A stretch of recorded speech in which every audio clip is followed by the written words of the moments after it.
Hello friends, இன்றைக்கி மதிய உணவு என்னன்னு பார்க்கலாமா? வீட்டில் இருந்த பொன்னாங்கண்ணி கீரை கடைஞ்சிருக்கேன். Carrot salad. ஃபஸ்ட்டு நம்ம பொன்னாங்கண்ணி கீரை எப்படி பண்ணலான்னு பார்க்கலாமா? கீரையை ஒவ்வொன்றா இலையெல்லாம் ஆஞ்சிருக்கேன். கொஞ்சம் சிறு பருப்பு போட்டிருக்கேன் குக்கரில். இது நல்லா கீரையெல்லாம் நல்லா அலசிப்போம்.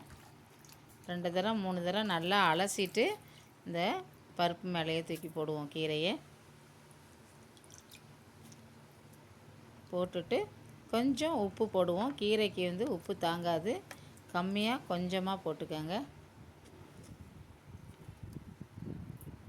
போட்டு குக்கரை மூடி வச்சிடலாம். இப்போ கீரைக்கு அரைச்சிக்கலாம். தேங்காய், 2 பச்சை மிளகா, கொஞ்சம் ஜீரகம், ஒரு லைட் புளிப்புக்காக நான் ஒரே ஒரு தக்காளி பழம் போட்டிருக்கேன். போட்டு இதை நல்லா நைஸாக அரைச்சிக்கலாம். நெய் காய்ச்சிருந்தேன், அந்த பாத்திரத்துலேயே நம்ம இப்போ இதை கீரையை பண்ணிக்கலாம். கொஞ்சமாக எண்ணெய் விட்டுருக்கேன். கடுகு, உளுத்தம்பருப்பு, பெருங்காயம் தாளிச்சிட்டு கொஞ்சம் கருவேப்பிலை போட்டுட்டு இந்த வெந்த கீரையையும் பருப்பையும் கலந்து அதில் போட்டுடுவோம். அரைச்சதையும் அதில் போட்டுட்டு நல்லா மிக்ஸ் பண்ணிக்கலாம். இது மாதிரி பண்ணிங்கன்னா நல்லா டேஸ்ட்டாக இருக்கும். கீரை ரெடி. சாலட்டு, கேரட் நல்லா தோலியெல்லாம் சீவிட்டு திருவி வச்சுருக்கேன்.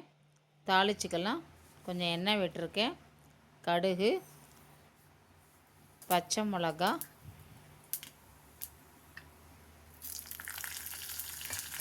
தாளித்து இந்த கேரட்டில் போட்டுக்கலாம். கொஞ்சம் சால்ட்டு போட்டுப்போம்.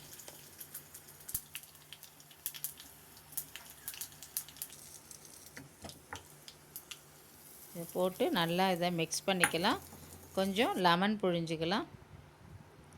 இது மாதிரி பண்ணிங்கன்னா ரொம்ப நல்லது உடம்புக்கு, ஹெல்த்துக்கு அவ்வளோ நல்லது. கேரட் சாலட்டு ரெடி ஆயிடுச்சு.